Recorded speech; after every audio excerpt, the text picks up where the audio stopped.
Welcome to Sleeping with Science.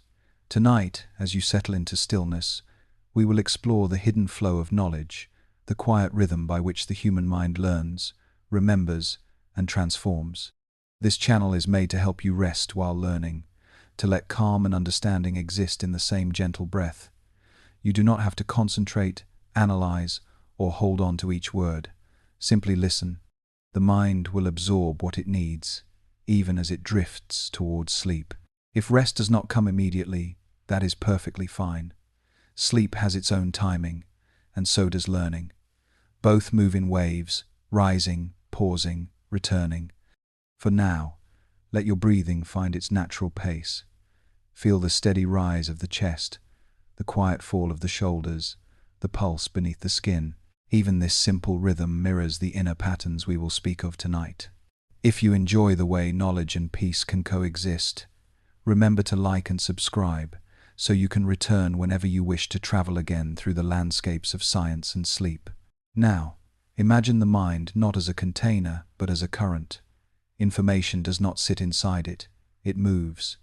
From neuron to neuron, from perception to memory, from generation to generation, knowledge flows like water through channels carved by experience. Sometimes the stream is swift, the sudden clarity of understanding something new. At other times, it is slow, carving deep into the bedrock of the self, shaping thought with patient repetition. Every sound you hear tonight, the tone of this voice, the rhythm of each sentence, is a signal your brain interprets, encodes, and quietly stores. Without effort, your neurons are translating vibration into meaning, linking it to memory and emotion. Even half asleep, the brain listens, learning through patterns of tone and silence. In this way, knowledge never truly stops. It continues to move through you, reshaping what you know and who you are. This story will follow that movement, from the first spark of curiosity that draws a child to explore, to the mature understanding that weaves ideas together in later life. It will trace how neurons connect, how attention focuses, how memory forms, and how emotion gives knowledge its pulse. Each part will show that learning is not confined to classrooms or books. It is the most natural act of life, shared by every living creature that senses, adapts, and remembers. Tonight, you will hear how the mind turns raw experience into meaning. You will hear of the electrical whispers between neurons, of the silent architecture that allows thought to rise from tissue. You will hear how sleep, the very state you are entering, is itself a teacher, one that organizes and strengthens every lesson you have ever learned. Let the thought settle like gentle rain. Your brain is always learning. Whether you are fully awake or drifting in twilight consciousness, circuits are forming, memories are aligning, and understanding continues to grow. So, as we begin this journey, allow yourself to relax deeper into that flow. There is no need to strive for comprehension. The beauty of the mind is that it learns without command. It listens, adjusts, and evolves quietly beneath awareness. Knowledge is not a mountain to climb, it is a river that carries you. We will follow that river back to its source, to the first spark that makes all learning possible. Curiosity, the bright impulse that awakens the sleeping mind. Curiosity is the pulse that begins every act of learning. Long before the mind knows what it seeks, it feels the gentle pull of wonder, the small electric impulse that says, "Look closer." In the brain, that moment is more than poetry. It is chemistry. When something unexpected captures our attention, the midbrain releases dopamine, a molecule of motivation. It nudges us toward exploration, fueling the desire to uncover what lies beyond the known. This is the true beginning of knowledge, not a fact, but a feeling. In infants, curiosity appears almost as instinct. Their eyes follow moving light, their hands reach for new textures, their faces tilt toward sound. Each action is rewarded by a burst of pleasure in the brain's reward circuitry. Researchers have found that when curiosity is high, activity increases in the hippocampus, the region responsible for memory formation. The more intrigued we are, the more deeply we learn. Curiosity, then, is not a distraction from learning but its engine, the emotional spark that drives the machinery of attention. Consider how curiosity behaves like a rhythm. It rises with novelty, quiets when answers appear, and surges again when uncertainty returns. The mind thrives in this oscillation between knowing and not knowing. When everything feels familiar, curiosity fades. When everything is chaotic, it shuts down. The ideal space for learning sits between the two, a landscape of mild mystery, where the unknown feels reachable but not yet conquered. Teachers, scientists, and artists all learn to live in that edge of uncertainty, guided by the pull of questions that never fully rest. Even in adulthood, curiosity remains the most reliable predictor of deep learning. Studies show that people who describe themselves as open to experience retain new information better and adapt more easily to change. Curiosity stimulates not only dopamine but acetylcholine, a neurotransmitter linked to attention and plasticity. When we feel interested, the brain literally tunes itself to learn. The circuits sharpen, noise diminishes, and sensory information flows more freely into memory. This is why boredom feels heavy. When curiosity fades, neural energy slows. The mind drifts without focus, unable to form lasting connections. But curiosity, even in small sparks, restores momentum. A new idea, an unanswered question, a sound or color never noticed before, all reignite the same biological rhythm that once helped our ancestors survive. For them, curiosity was not luxury but necessity.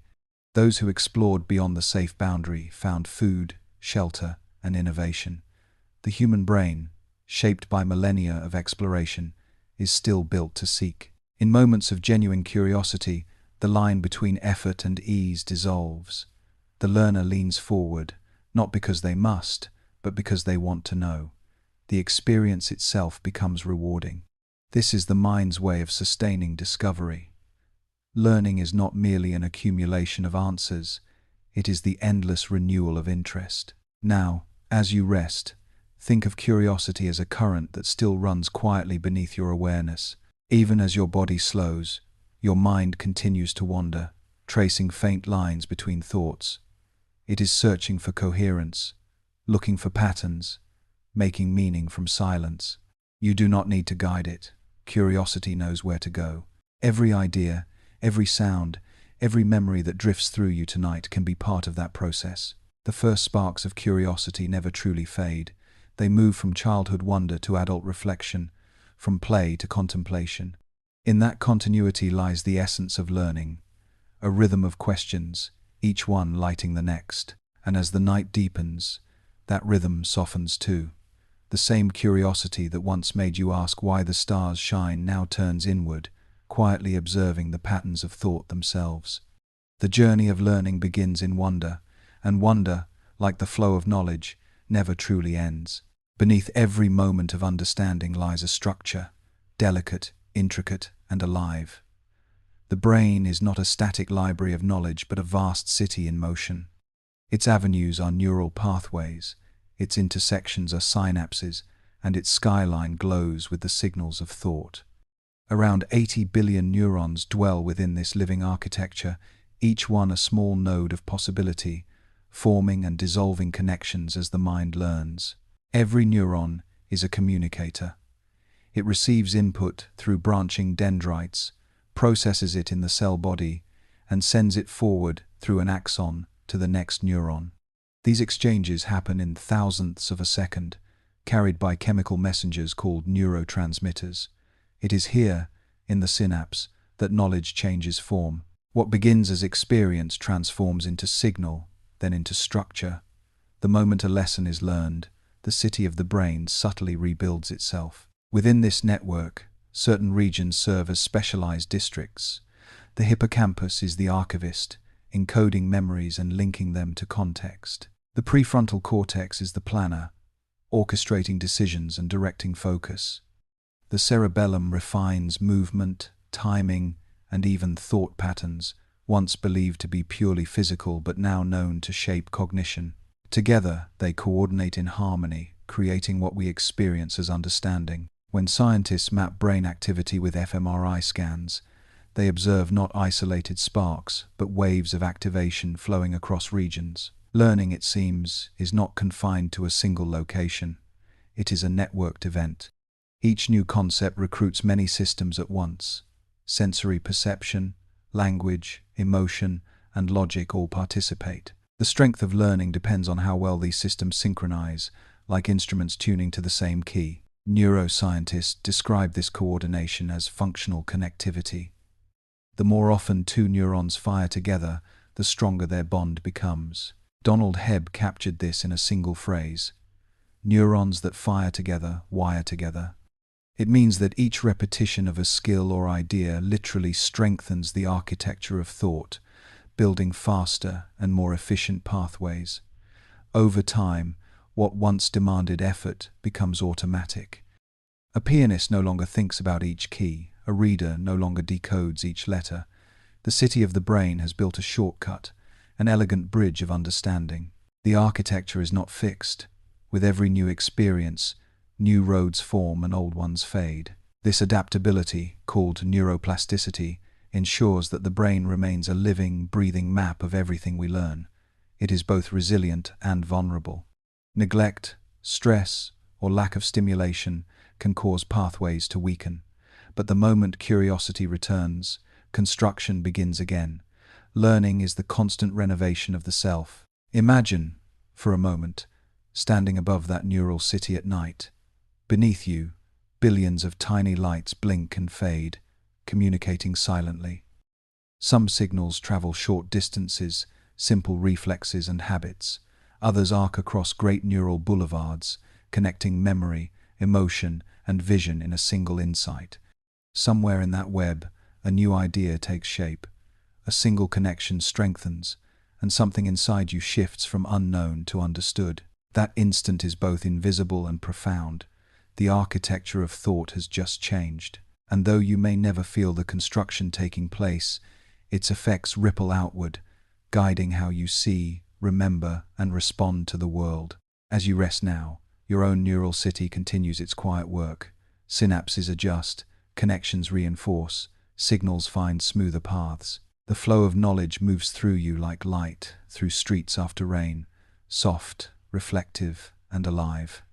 Each thought leaves a trace, and each trace becomes part of the structure that will carry tomorrow's learning. We will travel deeper into this city and listen to its language, the faint electrical whispers that allow each neuron to speak, and through which every idea, memory, and dream finds its voice. Within the silent architecture of the mind, communication happens at the speed of thought. Each neuron, though small, holds the power to transmit information across astonishing distances inside the brain. It does this through a pulse, an electrical whisper known as an action potential. Every flicker of memory, every image, every word you now hear depends on these tiny bursts of electricity, traveling like lightning across an invisible landscape. When a neuron receives enough stimulation, its resting voltage suddenly shifts. Sodium ions rush in, potassium flows out, and an electrical impulse races down the axon. This happens in less than 1/1000th of a second. The signal reaches the synapse, the slender gap between neurons, and triggers the release of neurotransmitters. These chemical messengers cross the divide, bind to receptors, and ignite the next neuron in line. It is a chain reaction repeated trillions of times per second, forming the rhythm that underlies all learning and awareness. The brain's electricity is not chaos. It moves in waves. Neurons coordinate their firing in oscillations, synchronize patterns of activity that rise and fall like tides. Each frequency serves a purpose.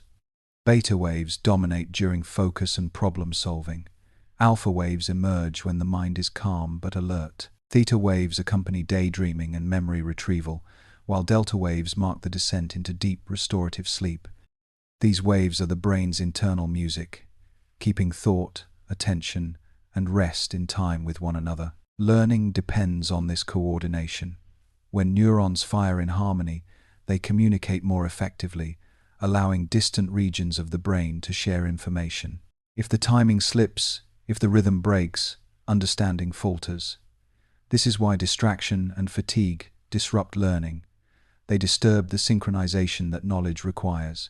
Researchers call this timing neural coherence, and its strength predicts how well we comprehend, remember, and apply new ideas. Every new concept begins as an electrical experiment. The brain tests pathways, sending impulses through multiple routes until one pattern proves efficient. That pattern becomes the preferred circuit, reinforced each time we recall or repeat the lesson. Over time, the current flows more easily, as though the mind has paved a smoother road for electricity to travel. In this way, repetition is not mere habit, it is voltage shaped by experience. But these whispers do more than encode information. They give rise to consciousness itself.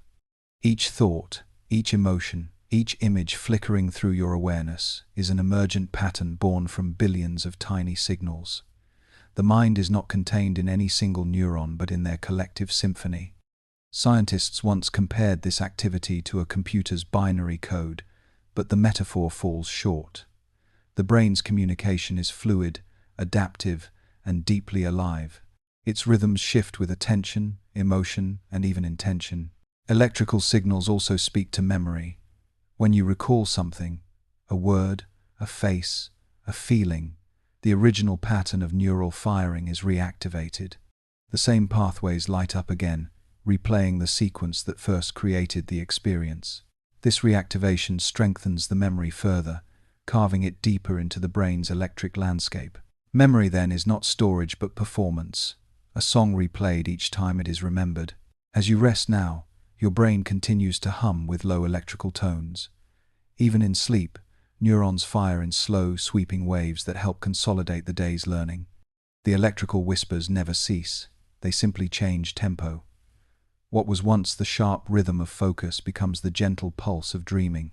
Knowledge, too, moves between these states, encoded while awake, refined in rest, and awakened again with each new dawn. So, as the night deepens and your thoughts begin to drift, know that your brain remains lit by its own quiet lightning. Every flicker of energy is a message in the endless conversation that keeps you alive, aware, and learning. We will follow these signals as they weave together to form something lasting, the birth of a memory. Every moment that touches you, every sound, word, or sight leaves a trace. Yet only a few of these impressions transform into memory. Most dissolve in seconds, like ripples fading on a pond. To become lasting, an experience must pass through a remarkable biological choreography, where perception is shaped, tagged, and stored within the living architecture of the brain. This process is not passive, it is an act of creation. Each memory is built. The journey begins in the hippocampus, a seahorse-shaped structure deep within the temporal lobe. It acts as the brain's librarian, receiving streams of sensory data and deciding what is worth keeping. When something catches your attention, something meaningful, emotional, or novel, the hippocampus takes notice. It binds the details together, the sound of a voice, the warmth of light, the subtle tension of emotion.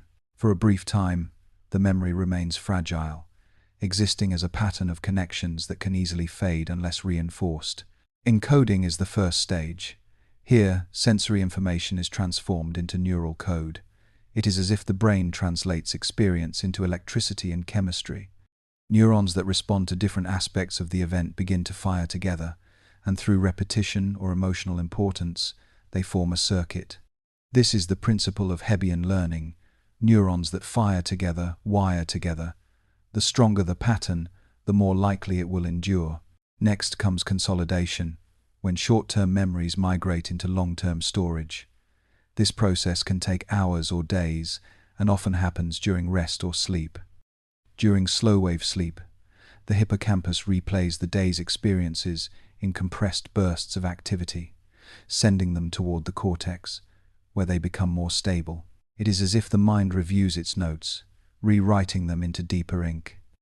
This is why sleep is not a pause from learning but a continuation of it, an unseen classroom where the lessons of the day are rehearsed and integrated. Emotion acts as an amplifier. The amygdala, which processes emotional significance, works alongside the hippocampus to mark memories with feeling. That is why we remember moments of joy or fear more vividly than routine details. The rush of adrenaline and dopamine during intense emotions strengthens the neural imprint, making it easier to retrieve later. Memory, then, is not a neutral recording. It is a story shaped by what mattered most. Retrieval, the final stage, brings a memory back to awareness. Yet this act is not perfect recall, it is reconstruction. Each time a memory is revisited, it can be slightly altered, influenced by mood, context, and even suggestion. The neural circuit reactivates and subtly rewrites itself, updating the experience with fragments of the present. In this way, memory is alive. It evolves. The past and present intermingle, creating the fluid continuity of identity. Consider how this applies to learning. When you study a concept or practice a skill, you are not just accumulating facts, you are reshaping tissue, engraving experience into structure. The repetition of recall, testing, reflecting, retelling strengthens the network. Knowledge becomes less about remembering information and more about transforming the mind's architecture to think differently. Even now, as you listen, your hippocampus is quietly active. It traces the rhythm of the words, linking them to calm and familiarity. Later, perhaps days from now, fragments of this moment may return. A sentence, an image, a feeling of stillness. That is memory's whisper, reminding you that learning continues long after attention fades. As you sink deeper into rest, picture your memories like stars forming in the dark. Each one begins as a spark, fragile and glowing. With time, repetition, and emotion, it gathers mass, burns brighter, and finds its place in the constellation of who you are. And just as stars illuminate the night, your memories light the mind from within, guiding you gently through the vast sky of knowledge. We will enter the realm where memory grows strongest, the mysterious classroom of sleep. Sleep is not a pause from learning. It is its quiet continuation. While the body rests, the mind remains deeply active, performing one of its most essential tasks, turning fragile traces of experience into lasting knowledge. Inside the sleeping brain, patterns of electrical activity replay the day's moments, strengthening what matters and releasing what does not. It is a nightly rehearsal where memory, understanding, and creativity weave together unseen. As you lie here now, your brain is preparing to do exactly that. The slow rhythm of your breathing and the gradual slowing of your heartbeat signal a shift in state. The hippocampus, where new memories are first written, begins to communicate more intensely with the neocortex, the region that stores long-term knowledge.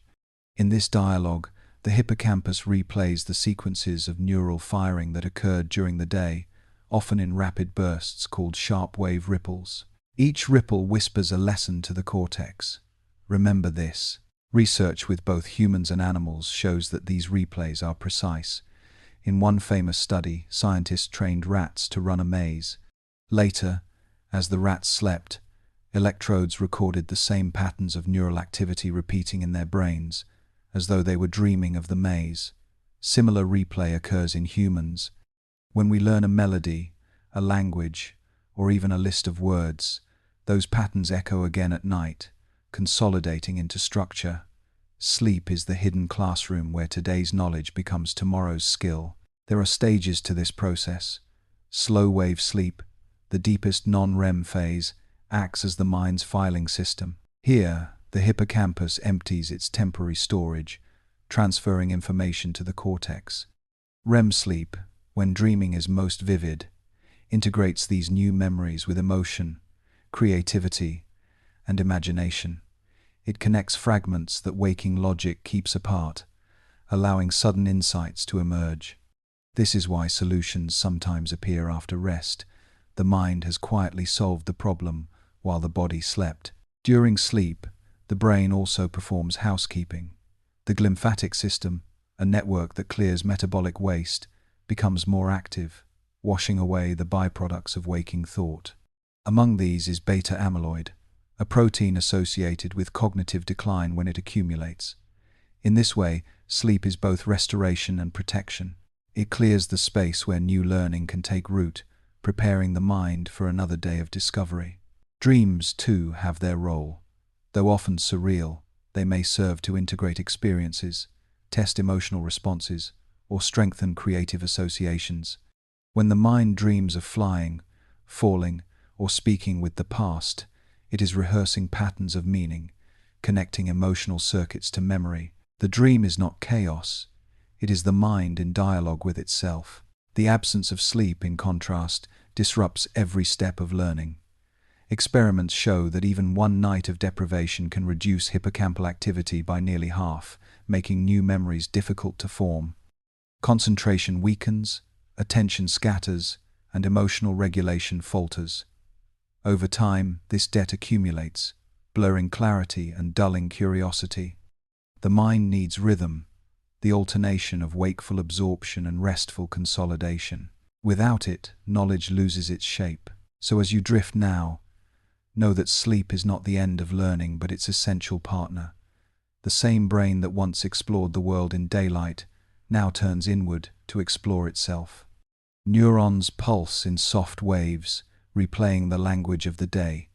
Circuits strengthen, meaning crystallizes. Somewhere within this calm, your mind is still listening, still practicing, still learning. You need not force it, for sleep will guide the process. The rhythm of rest is the rhythm of understanding, steady, silent, and profoundly alive. And when morning comes, you will wake carrying the quiet work of the night, ideas polished, connections deepened, and memories newly woven into the tapestry of knowledge. We will awaken with the mind's most focused tool, the beam of awareness itself, and discover how attention shapes what we truly learn. Learning begins with focus. Attention is the gate through which information must pass before it can become knowledge. Without it, even the most beautiful experience vanishes unrecorded. The brain, surrounded by endless sensory signals, must decide what deserves awareness. That decision is not random. It follows a rhythm shaped by chemistry, emotion, and intent. The prefrontal cortex acts as the conductor of this internal orchestra, directing neural resources toward what matters most. When something captures attention, an unfamiliar sound, a meaningful word, a sudden movement, the brain releases small bursts of dopamine and norepinephrine. These chemicals sharpen perception, quiet background noise, and prepare neural circuits to learn. In that instant, the outside world becomes clear, and all else fades. Attention, however, is not constant. It ebbs and flows in cycles of roughly 90 minutes, called ultradian rhythms. During peaks, focus feels effortless. During troughs, the mind drifts or seeks distraction. This natural fluctuation explains why concentration cannot be forced indefinitely. Even the most disciplined learner must rest, allowing the brain's attentional networks to recover and synchronize again. Recognizing this rhythm makes learning more humane. It transforms fatigue from failure into physiology. When attention narrows, the parietal cortex and thalamus collaborate to filter irrelevant input. The visual field sharpens, auditory distractions fade, but too much focus can be counterproductive. A rigid, over-concentrated state suppresses creativity and emotional integration. Balanced attention, the ability to move gracefully between focus and openness, is what makes learning both efficient and joyful. The best learners are not those who force awareness, but those who let it dance. Multitasking, often mistaken for productivity, interrupts this dance. Studies show that switching between tasks increases cognitive load and fragments memory encoding. The brain must repeatedly reorient, wasting energy on context shifts. True learning prefers immersion. When we attend deeply to one thing, the neural representation grows richer, connecting to broader networks of meaning. It is as if the brain paints in deeper color each time it returns to a single subject. Emotion steers attention as well. We notice what moves us. The amygdala signals importance, pushing emotional or personally relevant information into the spotlight. This is why stories, music, and human connection hold our focus longer than lists or abstractions. Learning, at its core, is emotional navigation. The mind turning its gaze toward what feels alive. Mindfulness research has revealed that attention can be trained. When people practice observing their breath, sensations, or thoughts without judgment, they strengthen circuits in the anterior cingulate cortex, the brain's attentional control center. Over time, this discipline of stillness enhances both learning and calm. the mind becomes less reactive, more selective, and more attuned to subtle details. Attention is not a single spotlight, but a choreography of many smaller lights moving in harmony. When one network focuses, another monitors for change, ensuring we do not become blind to the unexpected. This interplay explains how we can listen to a lecture, yet still notice the tone of a friend's voice or the flicker of candlelight beside us. Awareness is a living system, fluid, adaptive, and beautifully complex. As you rest, your own attention begins to soften. The external world quiets, and the focus turns inward. Yet even this relaxation follows the same principle. The brain simply shifts its spotlight from the outer environment to the inner one. The dance continues in silence. Tomorrow, when you return to learning, remember that attention is not forced. It is invited. It is the balance between curiosity and calm, between direction and surrender. Learning happens not when the mind clings tightly, but when it flows gracefully between focus and release. We will explore how emotion becomes the mind's most persuasive teacher, and why feeling may be the secret to remembering. Every memory worth keeping carries a trace of feeling. Emotion does not distract from learning, it defines it. Long before words or logic, the human brain learned to value experiences by how they felt. Pleasure, surprise, fear, curiosity, all are signals that tell the mind what deserves attention and what can fade away. Emotion is the compass of memory, pointing the way toward meaning. At the center of this process lies the amygdala, an almond-shaped cluster of neurons deep within the brain. It acts as the emotional tagger of experience, marking moments with importance. When the amygdala detects strong emotion, it communicates with the hippocampus, urging it to store the event more deeply. This partnership explains why we vividly recall where we were during life-changing moments, yet forget what we had for breakfast days later. Emotion strengthens the signal, turning fleeting perception into enduring trace. Biochemically, emotion alters the brain's readiness to learn. Positive feelings release dopamine, enhancing motivation and attention. They also stimulate acetylcholine, which sharpens memory encoding. In this state, neurons become more responsive, synapses grow more plastic, and information flows with ease.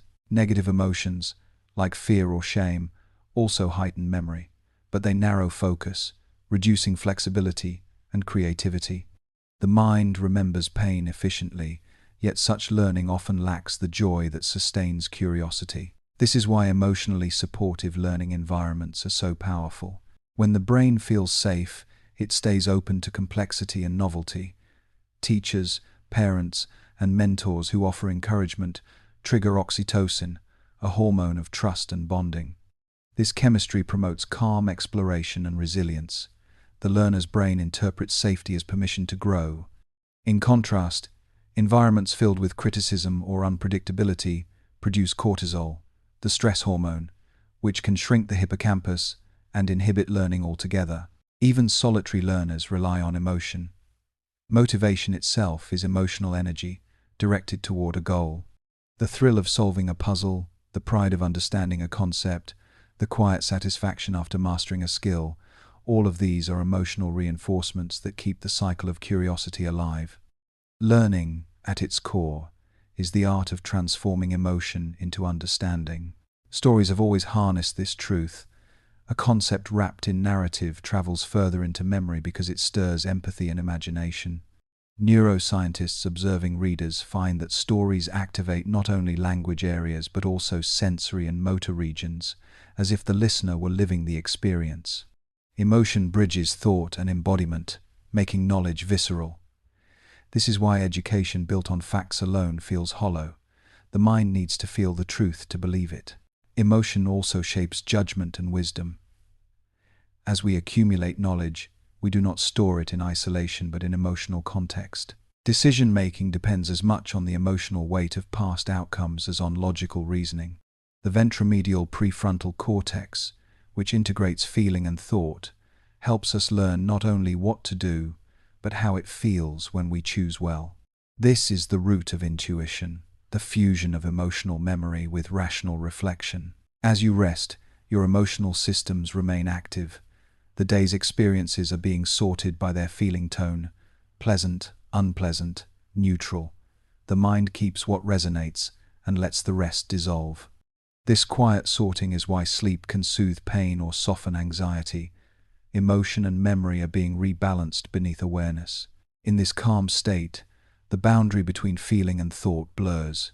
You may sense warmth, nostalgia, or quiet contentment as the mind revisits familiar pathways. These emotions, gentle and wordless, are the teachers of the night, guiding the brain toward harmony and integration. We will explore how the senses themselves become pathways to knowledge, and how every sound, color, and texture carries a lesson for the attentive mind. Every lesson begins as sensation. The world enters the mind through eyes, ears, skin, tongue, and nose, 5 gateways that translate matter into meaning. Long before the intellect interprets, the senses perceive, layering color, sound, and texture into the raw materials of knowledge. The brain does not simply record what it perceives, it reconstructs the world, transforming vibrations, photons, and pressure into a coherent inner landscape. In vision, light reflects from objects and reaches the retina, where specialized cells called photoreceptors convert it into electrical signals. These signals travel through the optic nerve to the visual cortex, a region that occupies nearly 1/3 of the brain. Here, lines, edges, and motion are combined into the experience of sight. In hearing, vibrations move through the air, reach the cochlea in the inner ear, and trigger hair cells that fire in response to specific frequencies. The brain decodes these impulses as sound, tone, rhythm, and voice. Touch, taste, and smell form their own languages. The somatosensory cortex maps the body in exquisite detail, letting us sense texture, pressure, and warmth. The olfactory bulb, one of the oldest brain structures, links smell directly to memory and emotion, which is why a single scent can awaken decades-old recollections. Taste, mediated by the gustatory cortex, combines with smell to create the complex experience of flavor. Each sense contributes a unique dialect to the conversation of learning, but knowledge does not live in the senses alone. It arises from their integration. The parietal and temporal lobes merge visual, auditory, and tactile information, allowing us to recognize objects, navigate spaces, and understand speech. This multisensory processing creates richer, more resilient memories. When we learn with multiple senses engaged, reading aloud, sketching diagrams, performing an action, the brain builds parallel pathways for retrieval. Each sense becomes a separate doorway back to the same understanding. Studies in education confirm this. Students who combine sight, sound, and movement retain information longer than those who rely on a single mode.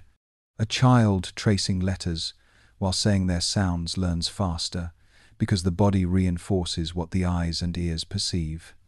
Musicians remember melodies not only through sound but through the feel of their instrument, the motion of their hands, and the rhythm pulsing in their chest. Sensory learning transforms abstract information into embodied experience. Attention amplifies this process. The senses are always collecting data, but only attention chooses what enters consciousness. When we truly observe a leaf's intricate veins, a friend's tone, the texture of fabric, the sensory input deepens into memory. Mindful awareness heightens perception and opens the door to understanding that is both cognitive and emotional. The simple act of noticing becomes an education in itself. Even silence and darkness teach. When external input fades, the brain continues to generate internal sensations, echoes of sound, flashes of imagery, remembered textures. These are called sensory reactivations, and they help preserve knowledge by replaying the patterns of earlier perception. This is why visualizing a movement or sound can improve real-world performance. The same neural circuits fire as if the experience were happening again. As you rest, your senses withdraw from the external world, yet the brain does not sleep entirely. It continues to hum with subtle imagery and sound, rehearsing the sensory patterns of the day. In this twilight state, perception turns inward, and imagination becomes the teacher. Learning through the senses reminds us that the mind is never separate from the body. To understand is to feel, to see, hear, and touch the world until its rhythms become your own. In this harmony of perception and thought lies the foundation of all knowledge. Let's explore how the brain transforms sensory chaos into order, finding structure and meaning within the constant flow of experience. The human brain is a pattern-seeking instrument, endlessly searching for order within the noise of experience. Surrounded by countless sensations and possibilities, it must decide what belongs together, what repeats, and what predicts. Without this ability, the world would appear as unconnected fragments, a blur of sound, color, and movement. Learning is the art of bringing coherence to chaos. Every second, billions of neurons collect signals from the senses. These signals are incomplete, often contradictory, and filled with gaps. Yet from them the brain constructs a seamless picture of reality. It does this through predictive coding, a process where the mind continually generates models of the world and compares them to incoming data. When expectations match perception, the model is reinforced.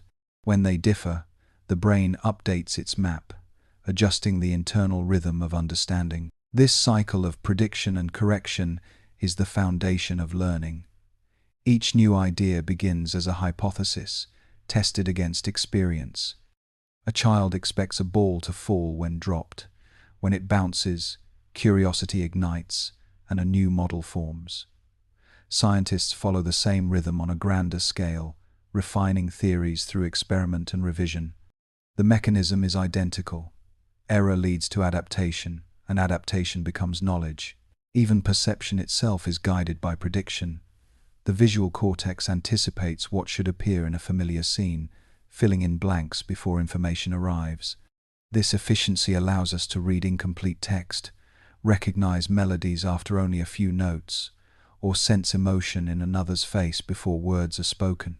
The brain's guesses save time and energy, yet they also reveal its vulnerability. Illusions, biases, and stereotypes are all side effects of overconfident prediction. Within this dance of order and error, learning finds its tempo. The mind thrives when uncertainty is moderate, enough to challenge but not to overwhelm. Too much randomness breeds anxiety. Too much predictability breeds boredom. Between these extremes lies a zone of productive tension, sometimes called the edge of chaos. Here, the brain is most plastic, ready to modify its patterns while maintaining structure. Neural networks reflect this principle physically. When we encounter new situations, communication between brain regions increases. Different areas, once specialized, begin to cooperate, testing multiple pathways to solve the problem. As understanding emerges, these connections refine into efficiency. Chaos gradually organizes into harmony, and the pulse of cognition steadies once again. Creativity also grows from this interplay. When familiar patterns loosen, imagination fills the gaps. Artists, inventors, and scientists learn to navigate this threshold, where randomness provokes innovation. Studies show that creative insight often follows brief moments of confusion, the brain struggling to fit a new pattern before the solution clicks into place. That instant of clarity feels like illumination because the neural network suddenly synchronizes, resolving tension into coherence. The ability to find patterns where others see disorder has guided human survival. It helped early humans predict weather, read tracks, and interpret the stars. Today, the same skill allows us to decode data, compose music, and sense subtle emotional cues. Learning, in essence, is the refinement of pattern recognition, the discovery of rhythm hidden within complexity. As you rest, your own mind continues this quiet search. Thoughts drift, images rise and fall, yet beneath them a deeper order unfolds. Neurons replay fragments of the day, testing them against expectation, updating what you know. This is how understanding matures, through constant adjustment, not certainty. Tomorrow, you may see familiar things differently, because your mind will have rewritten its patterns in the night. Chaos will have yielded another layer of meaning. We will now explore how mistakes, those small ruptures in pattern, become the brain's most powerful instrument for mastery. Mistakes are not interruptions in learning, they are its heartbeat. Every error, every failed attempt is a signal from the brain to itself. Adjust, refine, try again. Within each misstep hides the data that allows understanding to grow. The path from confusion to clarity is written in the language of error. Inside the mind, this process begins with a spark of recognition that something is wrong. The anterior cingulate cortex, a region near the center of the brain, detects conflict between expectation and outcome. When an action does not produce the predicted result, this area fires, sending an alert throughout the neural network. Dopamine levels shift, attention heightens, and the system pauses to reassess. The discomfort of failure is the brain's way of focusing its energy where change is needed. Scientists call this error-based learning. It operates through feedback loops that compare what the brain predicted with what actually occurred. If the difference is small, the model remains. If large, the brain rewires. This adjustment can happen in milliseconds for motor skills or over years for complex reasoning. The more immediate the feedback, the faster the correction. This is why practice works best when accompanied by instant response, a musician hearing each note, a child seeing each letter, a pilot feeling each adjustment of the controls. Neuroscience shows that errors produce one of two reactions, a growth response or a defensive response. In the growth state, the brain views the mistake as information, releasing dopamine when progress follows. In the defensive state, the same error triggers cortisol, shrinking curiosity and reinforcing avoidance. The difference lies not in the mistake but in perception, whether failure feels like threat or opportunity. This is where emotion and learning intertwine most powerfully. Cultivating a growth mindset changes the chemistry of failure. When people believe their abilities can develop, mistakes become motivational. Each small success after an error releases a satisfying pulse of reward, encouraging persistence. Over time, this cycle builds resilience, the neural habit of trying again without fear. Biologically, repetition of this loop strengthens pathways in the basal ganglia, the brain's center for habit and skill learning. Through trial and error, movements become smoother, thoughts more efficient. What begins as effort becomes instinct. A dancer corrects balance, a scientist refines hypothesis, a language learner adjusts pronunciation. In each case, mastery emerges not from avoiding mistakes but from listening to them. Memory researchers have found that recalling errors before relearning material enhances retention. The struggle itself deepens encoding because it forces active engagement. This is sometimes called desirable difficulty, the notion that mild challenge improves understanding. The brain learns best when it stretches just beyond comfort, where success is uncertain but reachable. Culturally, we often equate perfection with intelligence, yet biology tells a different story. A mind unwilling to err cannot evolve. Nature learns through variation, mutation, and correction, the same pattern mirrored in every neural connection you build. To learn is to experiment is to accept imperfection as the source of adaptation. As you rest, your own brain continues its quiet rehearsal of correction. Neural circuits replay actions, comparing intention to outcome, smoothing pathways for future accuracy. This occurs even in dreams. Pianists practicing pieces by day often replay them unconsciously at night, improving performance without effort. Mistakes made awake are repaired asleep, so when you next stumble or forget, remember that the mind is using those moments to refine itself. Failure is feedback, and feedback is progress in disguise. The rhythm of learning depends on it, each error a beat, each correction a note, composing the music of mastery. What happens when learning transcends effort altogether, entering the seamless and joyful state known as flow? There are moments when learning feels effortless, when thought, movement, and awareness merge into a single stream. In these moments, the mind is fully absorbed, unself-conscious, and alive. Psychologists call this the flow state, a condition where attention and skill align so perfectly that time itself seems to disappear. It is the purest rhythm of learning, where effort becomes ease. The flow state arises when challenge meets ability. If the task is too easy, boredom dulls focus. If too difficult, anxiety breaks concentration. Between these poles lies a narrow channel where the brain performs at its peak. Here, dopamine and norepinephrine balance precisely, sharpening attention while sustaining calm enjoyment. The prefrontal cortex, responsible for self-monitoring, quiets down, allowing instinct and training to guide behavior. This temporary silence of self-critique frees the mind to act without hesitation. Studies using brain imaging reveal striking patterns. During flow, activity in the motor cortex, basal ganglia, and parietal regions become synchronized, creating a network optimized for fluid execution. At the same time, the default mode network, the system linked to wandering thought, diminishes. The brain becomes economical, channeling energy toward the immediate task. It is not overthinking, nor underthinking, but a perfect equilibrium of focus and surrender. Athletes describe it as being in the zone. Musicians feel it as seamless motion between intention and sound. Writers sense it as words arriving without conscious effort.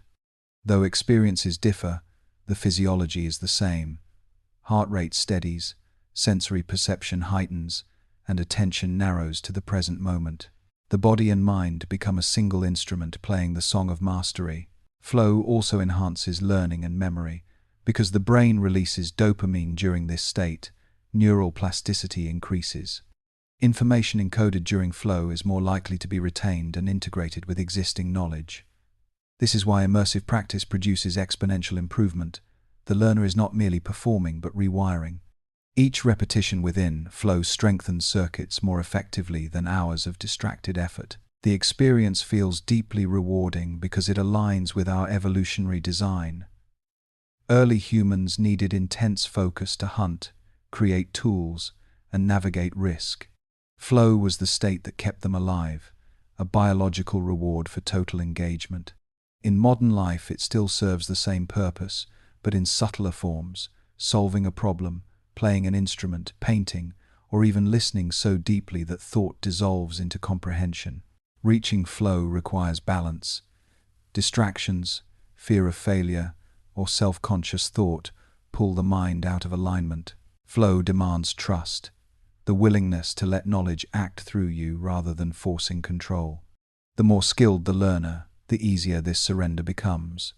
For expertise provides stability while curiosity drives exploration. It is the union of precision and play. After flow subsides, a state of calm satisfaction follows. The brain releases endorphins and serotonin, reinforcing the memory of success and encouraging future engagement. This gentle afterglow is not mere pleasure, it is the body's way of saying continue. Learning, in its truest form, is not about striving but returning to this harmony again and again. As you rest, your mind may drift toward its own form of flow. Thoughts and sensations blend, awareness narrows, and the boundaries of time loosen. The body breathes, the mind listens, and everything moves together. Even in sleep, this rhythm persists, the brain synchronizing its inner music with the steady beat of life itself. Ahead lies an exploration of the mind's ability to adapt and rewire, the quiet miracle of plasticity that allows learning to remain lifelong. The brain is not a fixed machine, it is a living landscape, constantly reshaped by experience, emotion, and thought. Every act of learning, every habit formed or broken, leaves a trace upon this terrain. Scientists call this adaptability neuroplasticity, the ability of the brain to rewire itself. It is the biological foundation of growth, proof that change is not only possible but inevitable. Each neuron is capable of forming thousands of connections. These synapses are the brain's currency of transformation. When we learn something new, certain neurons fire together repeatedly, strengthening the pathways between them. If those connections are ignored, they weaken and eventually fade. The mind's architecture is therefore sculpted by attention and repetition, constantly pruning what is unused and reinforcing what matters most. This balance between construction and removal is what keeps the brain efficient, alive, and responsive to experience. In the first months of life, this process is explosive. Infants form up to 1 million new neural connections every second, mapping the body and world with astonishing speed. But neuroplasticity does not vanish with age. It only changes its rhythm. In adulthood, new growth happens through focus, curiosity, and deliberate practice. The pathways may take longer to strengthen, yet they remain open to renewal. Every new word learned, Every skill practiced is evidence that the brain continues to sculpt itself even in later life. At the cellular level, neuroplasticity involves not just the creation of new connections but also changes in myelination, the fatty coating that insulates axons. Repeated activity increases this insulation, allowing signals to travel faster and more smoothly. Over time, well-practiced circuits become like polished roads, direct, swift, and reliable. This is why mastery feels effortless. The infrastructure of the mind has adapted to the path most often traveled. Learning is both creative and destructive. Old connections must sometimes weaken for new ones to thrive. This process, called synaptic pruning, ensures that the brain's energy is used where it brings the most benefit. It explains why forgetting is not always loss, but preparation for deeper understanding. The mind clears space for what serves the present moment. Emotion amplifies this plasticity. Dopamine, released during curiosity or reward, signals the brain to strengthen the circuits involved. Motivation, pleasure, and meaning all enhance neuroplastic change. Conversely, chronic stress floods the system with cortisol, which can inhibit growth and even shrink the hippocampus, the structure responsible for memory. The state of mind becomes the state of the brain. Calm focus builds, anxiety erodes. Recent research shows that mindfulness and meditation, acts of quiet attention, can increase gray matter density in regions linked to empathy, memory, and self-regulation. Exercise, sleep, and novelty also stimulate the growth of new neurons in the hippocampus, a phenomenon called neurogenesis. Every healthy choice reinforces the brain's ability to learn, adapt, and heal. Think of your own mind as a garden. Each thought is a seed, each habit a branch, each memory a path winding through. What you attend to grows stronger. What you neglect fades back into soil. This garden never stops changing. Even now, as you rest, your brain is reshaping itself, strengthening the circuits of calm, focus, and understanding. The very act of listening, of paying quiet attention, is an exercise in neuroplasticity. Knowledge, then, is not something the brain possesses. It is something the brain becomes. Every new connection is a redefinition of self, each insight a reorganization of structure. To learn is to change form. Beyond this renewal lies the question of how learning unfolds over time, how childhood curiosity grows into maturity, and how each stage of life brings its own rhythm to the flow of knowledge. In the earliest years of life, learning is as natural as breathing. A newborn enters the world equipped not with knowledge, but with boundless capacity. Every sound, light, and touch is information, shaping a mind that is still under construction. During this period, the brain operates with extraordinary openness. Neuroplasticity is at its peak, allowing experience to sculpt structure at breathtaking speed. By the age of 2, the child's brain contains more synapses than that of an adult. Connections bloom in vast abundance, a biological strategy of exploration. Nothing is wasted, everything is tried. The world is a classroom without walls, where cause and effect are discovered through play and repetition. When a child drops a spoon, watches it fall, and does it again, they are not misbehaving. They are running an experiment on gravity, sound, and attention. The repetition strengthens neural pathways, turning curiosity into knowledge. Language development provides one of the clearest examples of this rapid construction. From birth, the auditory cortex is tuned to the musicality of speech. Infants hear patterns long before they understand meaning. By their first year, they can distinguish the rhythm and tone of their native language from others.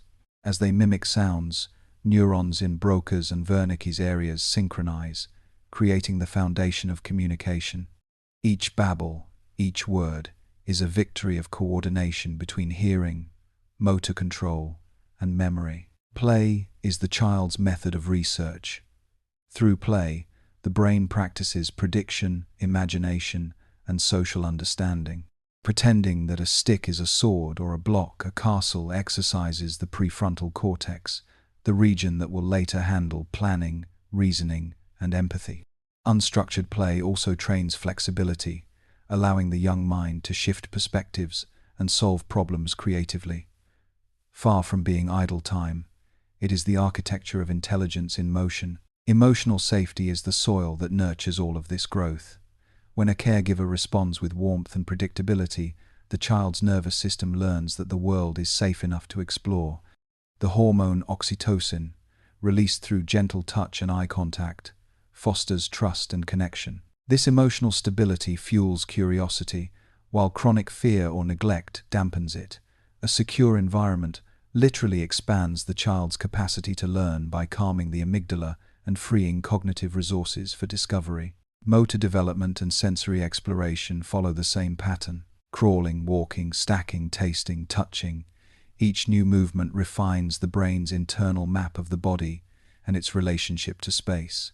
This process, known as embodied cognition, shows that thought is not confined to the head. It extends through the entire sensory system. The child learns by moving through the world, by testing boundaries and receiving feedback from every step. During these years, the rhythm of learning feels infinite. The mind absorbs without resistance, guided by instinct rather than discipline. Adults often marvel at how easily children learn languages, songs, or skills. The secret lies not in superior intelligence but in total immersion, attention unburdened by judgment, repetition powered by joy. As growth continues, the brain begins to prune unused connections, refining efficiency. The endless bloom of early childhood gives way to structure, preparing the foundation for the next stage of learning. The curiosity remains, but its direction sharpens. The once chaotic orchestra of neural activity begins to find rhythm and harmony. Even now, the child within every adult remains present, the part of the mind that learns through wonder rather than effort. It is the spark that reminds us that discovery was once pure play, and that every act of learning can still carry that same quiet joy. From this foundation of boundless curiosity, the story of learning continues into the storm and brilliance of adolescence, when the mind transforms again, driven now by emotion, independence, and fire. Adolescence is the mind in transformation, a bridge between the openness of childhood and the stability of adulthood. Inside the brain, a quiet revolution begins. Neural circuits are rewired, hormones surge, and emotion acquires new depth and complexity. What may appear from the outside as restlessness or contradiction is, at its core, a phase of immense neurological creativity. The adolescent mind is rebuilding itself for independence. During this period, the brain undergoes a process known as synaptic pruning, where unused connections formed in childhood are trimmed away to make room for efficiency. It is not loss but refinement, the sculpting of potential into structure. At the same time, the prefrontal cortex, the region responsible for judgment, impulse control, and long-term planning, matures slowly, often not reaching full development until the mid-20s. This creates a temporary imbalance between emotional drive and rational oversight. The limbic system, which governs reward and motivation, develops earlier and more rapidly, flooding experience with intensity. This imbalance explains much of the volatility and brilliance of adolescence. The young brain is wired for exploration, risk-taking, and novelty. Dopamine sensitivity peaks, amplifying the thrill of discovery and social connection.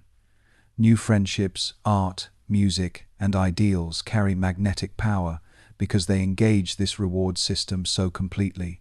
Learning during adolescence is not merely intellectual. It is emotional, social, and existential all at once. Emotion serves as both compass and fuel. Experiences that evoke strong feeling are encoded more deeply, creating lasting impressions that shape identity. Joy, embarrassment, heartbreak, triumph, each becomes part of the emotional fabric of memory. The amygdala and hippocampus work together to store these lessons with vivid detail. The brain learns not just what happened but how it felt, creating a map of meaning that will guide future choices. Adolescence also brings profound shifts in social cognition.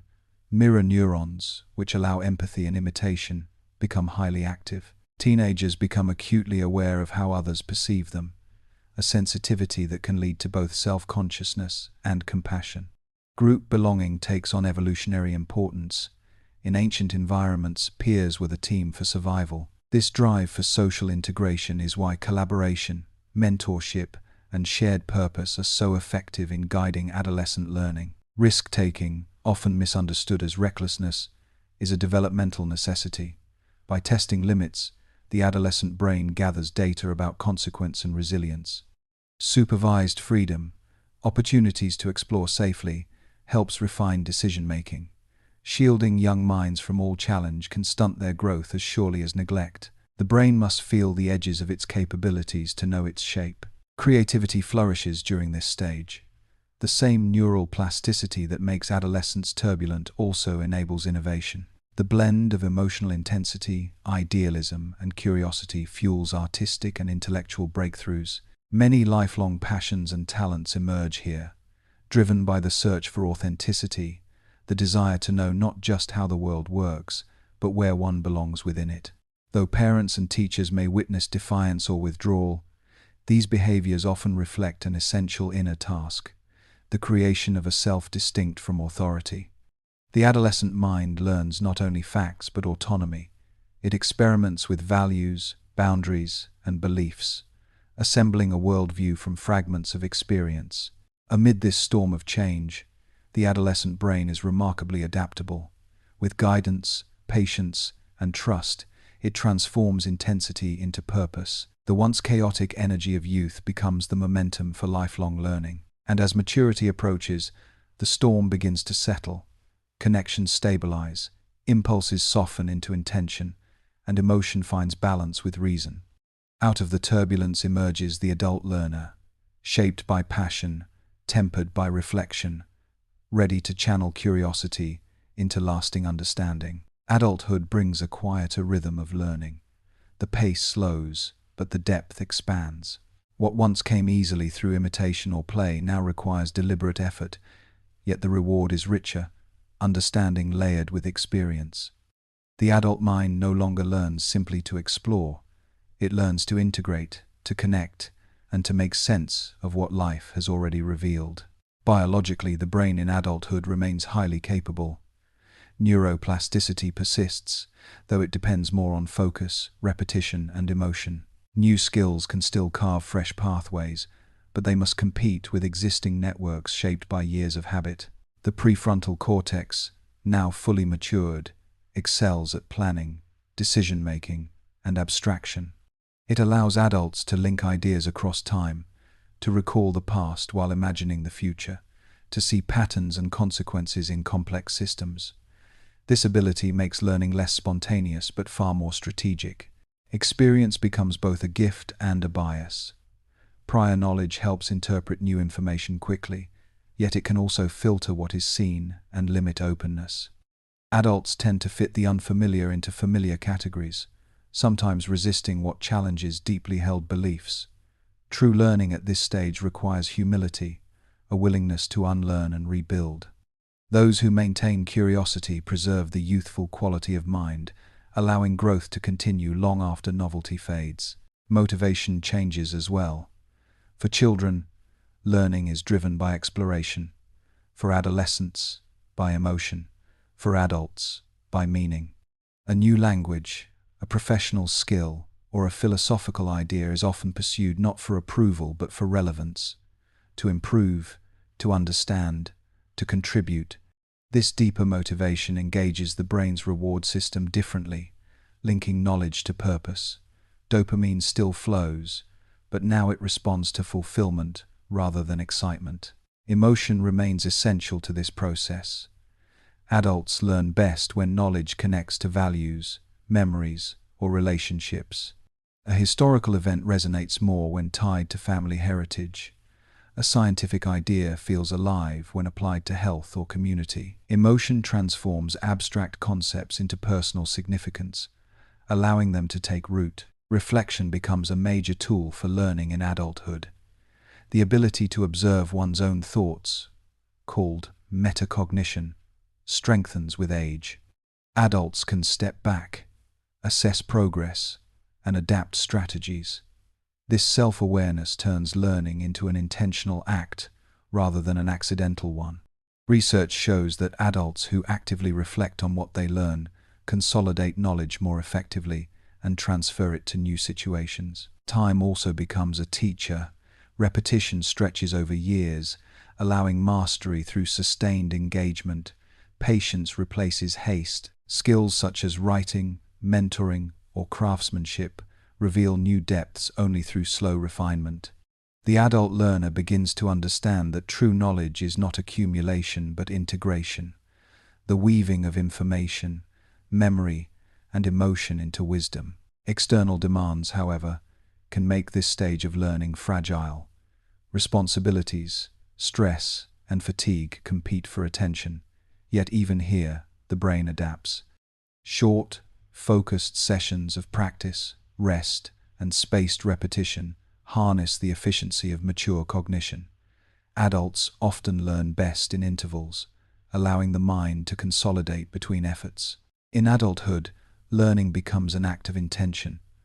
The mind must choose where to grow, but that choice carries immense power, for it shapes not only understanding but identity. Every new skill learned, every belief refined, is a renewal of self, and as the years progress, this rhythm of renewal continues. The mind remains capable of change, proof that growth does not end with youth. Ahead lies the gentle transformation of aging itself, where knowledge deepens into insight, and the learner becomes both student and teacher of their own experience. With age, the mind begins to move at a gentler pace, but the current of learning does not stop. It deepens. Knowledge, once pursued for novelty or ambition, becomes reflection. Patterns that were once fragmented start to align. The aging brain, though slower to process, gains the quiet strength of integration. Neuroscience reveals that the mature brain is not in decline but in transition. While the speed of signal transmission may lessen, connectivity across hemispheres actually increases. Older adults often recruit both sides of the brain for tasks that once required only one, a phenomenon known as bilateral activation. This broader cooperation compensates for loss of speed and supports creative problem-solving. Experience builds redundancy into the system, allowing wisdom to arise from the weaving of multiple perspectives. Memory itself changes texture. Episodic memory, the recall of specific events, can fade, while semantic memory, the store of concepts and knowledge, remains resilient. The mind may forget details but retain essence, summarizing years into intuition. Decision-making shifts from impulsive reaction to pattern recognition, where past lessons speak quietly through instinct. This is not loss but distillation, the transformation of knowledge into wisdom. Emotion, too, matures. Research shows that older adults experience greater emotional stability and empathy. The amygdala becomes less reactive to negative stimuli, and the brain's reward system favors calm, positive experiences. This emotional regulation improves learning by reducing stress and enhancing focus. It explains why elders often display patience in situations that once provoked frustration. The brain has learned peace. Continued learning protects and revitalizes the aging brain. Studies on cognitive reserve show that mental activity, reading, conversation, problem-solving, or artistic expression creates alternate neural routes that delay cognitive decline. Each new challenge strengthens flexibility, allowing the mind to adapt even as biology changes. Learning acts like exercise for the neurons, keeping them supple and strong. Physical movement enhances this effect. Aerobic activity increases blood flow to the brain, encouraging neurogenesis in the hippocampus. Balanced nutrition and sleep further support this renewal. The myth that old age means mental rigidity dissolves under evidence. The mind remains capable of change as long as curiosity survives. Purpose becomes the new teacher, where youth learns to discover and adulthood learns to achieve. The later years learn to understand. Knowledge turns inward, becoming reflection on life's patterns. Many people find themselves drawn to philosophy, spirituality, or mentoring, seeking to pass on the distilled essence of experience. This transfer of wisdom is one of humanity's oldest forms of learning, allowing younger generations to begin where the elders leave off. Even creativity can flourish late in life. Painters, writers, and scientists have produced their finest work in advanced age. The slowing of time invites depth. the ability to stay with an idea long enough for it to ripen fully. The mind that once raced to collect now lingers to comprehend. Memory, emotion, and imagination converge in this stage. Dreams may revisit moments from long ago, not to replay them, but to integrate them. The brain continues to reconcile past and present, knitting a coherent story of self. This process, sometimes quiet, sometimes vivid, is the last great act of learning, to understand one's own life. As you rest, the rhythm of this integration continues. Thoughts from decades past mingle with today's reflections, forming new insight without effort. The mind may slow, but its current runs deeper, pulling knowledge toward wisdom. And from this depth, learning finds its truest form, not in accumulation, but in understanding what remains. Long before language or teaching, human beings learn by watching. A child sees an adult smile and smiles back. One person yawns, and another follows without thinking. Beneath these small acts lies one of the brain's most remarkable systems, mirror neurons. These specialized cells fire not only when we perform an action, but also when we observe someone else performing it.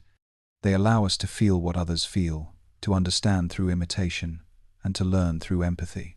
Discovered in the early 1990s in the brains of macaque monkeys, mirror neurons were first identified when scientists noticed that the same neural patterns activated whether the monkey grasped an object or watched another do so. In humans, this system is even more elaborate, extending across motor, sensory, and emotional regions of the brain. When you see someone reach, speak, or express emotion, your brain simulates the act internally. It is a silent rehearsal, an unspoken understanding that bridges self and other. These mirroring mechanisms play a vital role in early development. Infants mimic facial expressions within hours of birth, and through this imitation they begin to form emotional bonds. The synchronization of gaze, gesture, and tone becomes the foundation of empathy. This is how a baby learns not only language but also love, the recognition that another mind exists and that it feels. As we grow, mirror systems become the scaffolding of complex social learning. When a student watches a teacher write or a dancer observes a movement, neurons in the observer's brain activate as though performing the motion themselves. This mental rehearsal primes the body and nervous system for skill acquisition. Athletes use this effect deliberately, visualizing routines to strengthen performance, even without physical practice. The same neural circuits that move muscles also move imagination. Mirror neurons extend beyond motion into emotion. When we see another person in pain, the insular and anterior cingulate cortex, regions associated with our own suffering, light up in response. This resonance forms the biological basis of compassion. We do not merely understand others through logic, we feel them through simulation. The mind learns about kindness not by instruction but by reflection. Art, storytelling, and even shared laughter depend on this neural empathy. When an audience watches a performance, their brains mirror the emotions of the characters, blurring the boundary between observer and participant.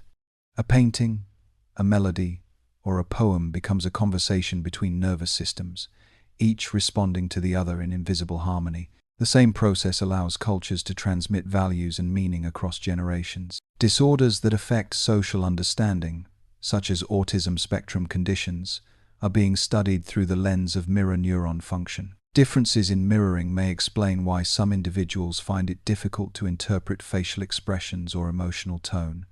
Yet even here, the story is one of variation, not defect, diverse patterns of perception that reveal how learning through empathy takes many forms. The existence of mirror neurons reminds us that knowledge is never solitary.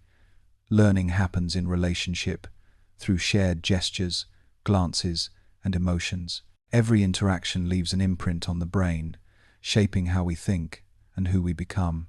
As you rest, imagine the quiet rhythm of these systems still at work. Somewhere in the depths of your brain, neurons are echoing the memories of all you have observed, the kindness you witnessed, the movements you admired, the emotions you understood without words. This is how the mind connects, and how learning becomes love in motion. Human beings are built to learn together. Long before written language or formal education, knowledge was shared through stories told around fires. through imitation, song, and ritual. The mind did not evolve in isolation. It evolved in dialogue. The social brain is the network that makes this exchange possible, translating connection into comprehension. Within this network, several regions work in concert.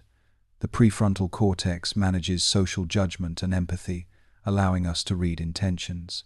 The temporal parietal junction helps distinguish our thoughts from those of others, supporting what scientists call theory of mind, the ability to imagine another person's perspective. The superior temporal sulcus tracks gaze and movement, helping us interpret attention and emotion. Together, these systems form a neural mirror that reflects not only faces but feelings, turning perception into understanding. From infancy, these circuits are trained by interaction. A caregiver's smile, a sibling's laughter, or a friend's frown teaches emotional vocabulary long before words can. Every social exchange wires the brain for cooperation, reciprocity, and compassion. This is why isolation affects cognition. Deprived of human feedback, the social brain loses part of its rhythm. When people work together, their brain activity can literally synchronize. Using functional imaging, researchers have observed that during conversation or shared tasks, patterns of neural oscillation align between participants, a phenomenon called interbrain coherence. This synchrony enhances communication and empathy. Listeners can anticipate meaning before words are complete. In essence, the human mind is designed for resonance. Learning within groups magnifies this effect. In classrooms, laboratories, or teams, understanding spreads faster when people collaborate. The act of explaining something to another person triggers deeper processing than silent review, a phenomenon known as the protégé effect. When we teach, our brains reinforce and refine what we know, translating thought into language and gesture. The same system that enables empathy also strengthens mastery. Emotion acts as the glue of social learning. Shared laughter, encouragement, or challenge releases oxytocin and dopamine, increasing trust and attention. When people feel seen and supported, their cognitive performance improves measurably. This chemistry turns community into a catalyst for learning, transforming groups into more than the sum of their parts. Technology has expanded the reach of the social brain. Though separated by distance, humans still engage in neural synchrony through voice, writing, and imagery. Digital learning platforms, video calls, and global networks continue the same ancient process, minds mirroring one another across new mediums. Yet even now, the most profound learning arises not from information alone, but from connection. The moment two minds share meaning. Social understanding also shapes morality. The ability to imagine another's suffering activates the same neural circuits as physical pain. Empathy becomes an internal compass, guiding behavior beyond self-interest. From this foundation emerge cooperation, culture, and civilization itself, the architecture of collective intelligence built on the biology of belonging. The social brain ensures that knowledge never stops at the individual. Every lesson learned carries the potential to be transmitted, refined, and expanded by others. This is how humanity evolves, through shared understanding passed hand to hand, heart to heart. As you rest, imagine that rhythm continuing, the hum of countless minds exchanging ideas, the invisible web of empathy that connects one consciousness to another. You are part of that network, a single node in the great conversation of learning that spans generations. And within that vast conversation lies the next movement of knowledge, how teaching itself transforms both the giver and the receiver, allowing wisdom to flow in both directions at once. To teach is to share not only information but transformation.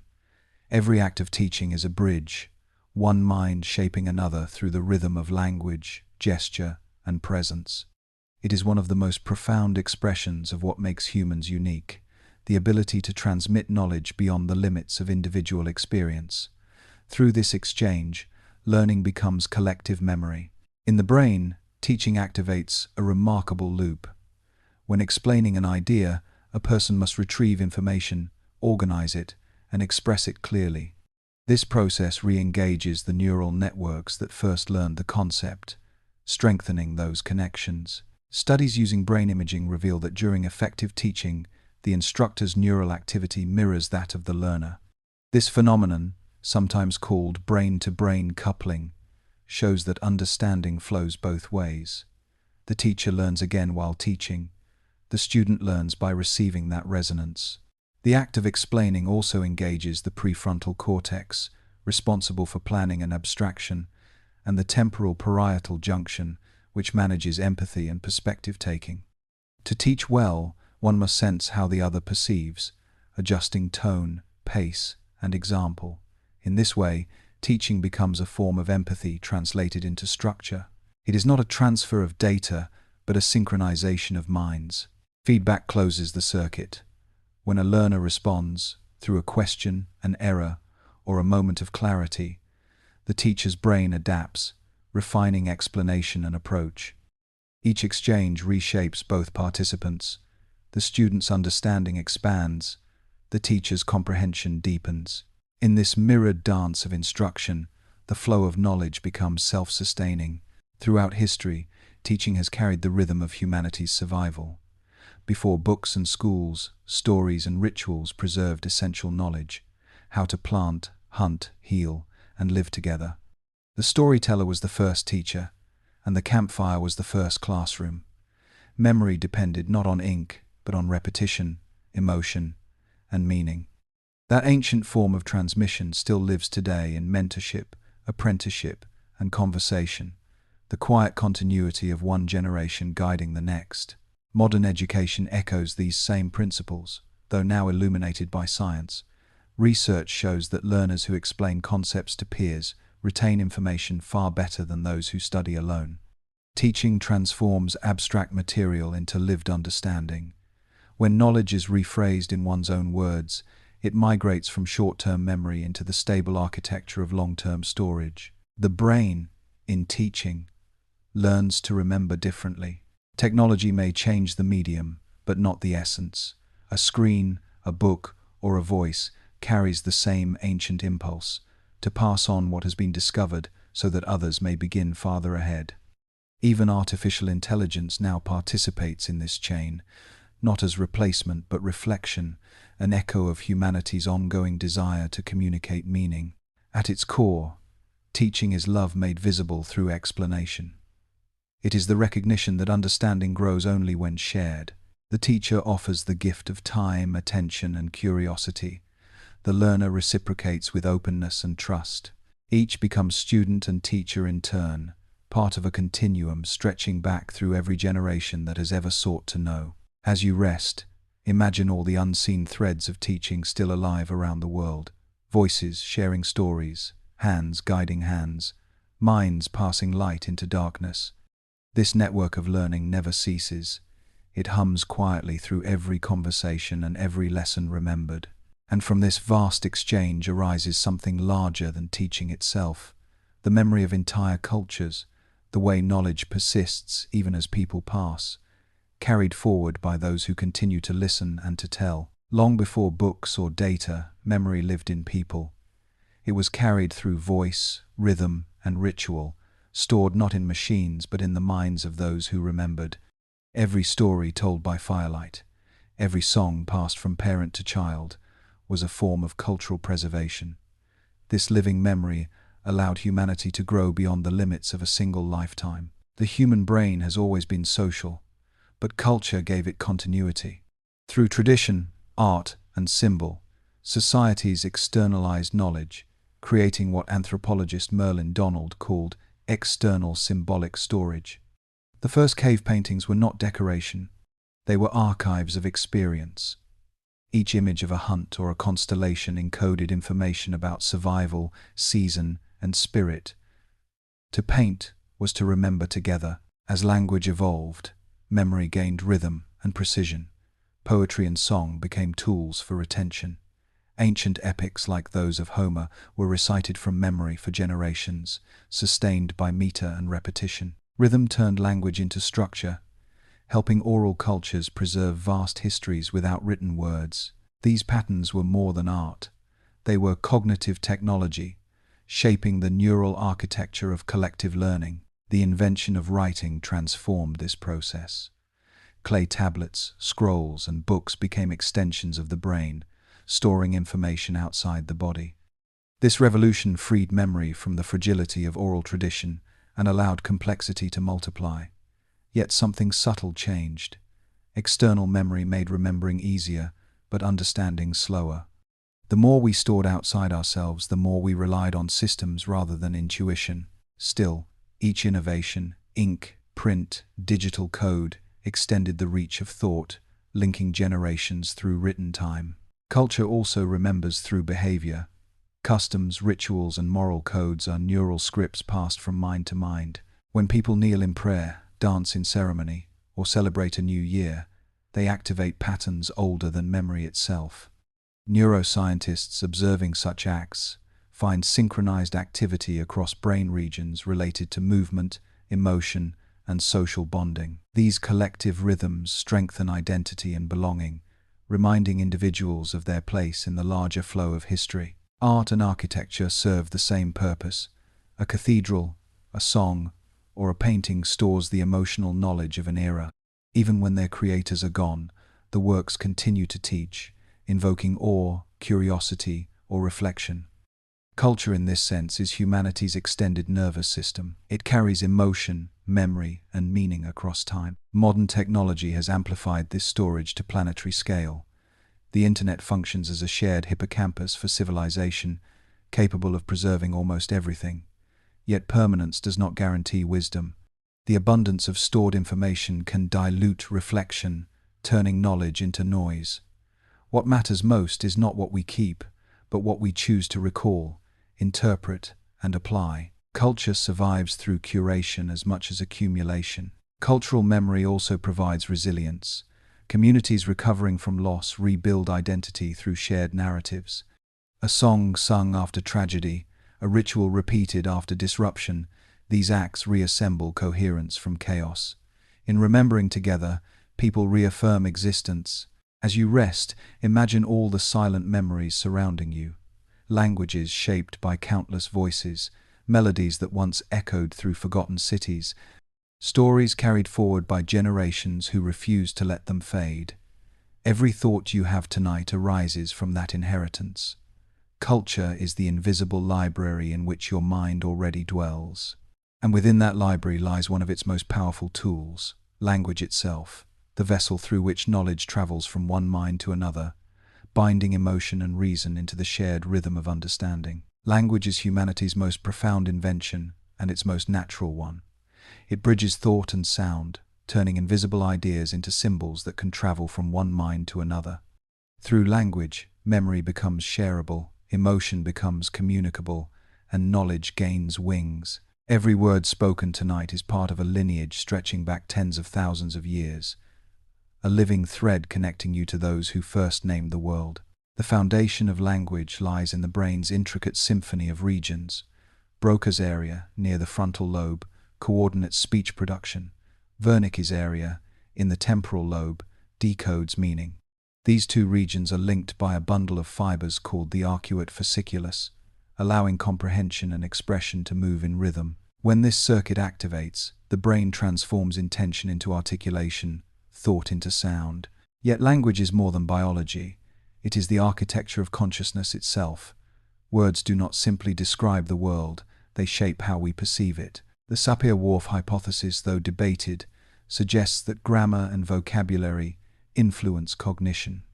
Speakers of languages that emphasize direction, for example, navigate space more accurately. Those whose languages mark time differently experience its flow in unique ways. Language molds attention, memory, and imagination, quietly guiding the contours of thought. Children acquire this power with astonishing ease. By the age of 3, the human brain can grasp thousands of words and complex grammar rules without explicit instruction.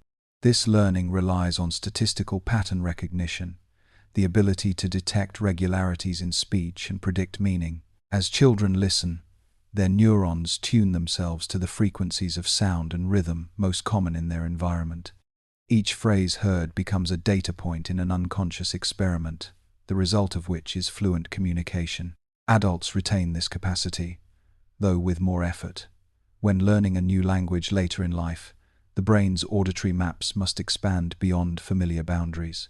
Repetition, immersion, and emotional connection accelerate this process, helping neurons form fresh pathways.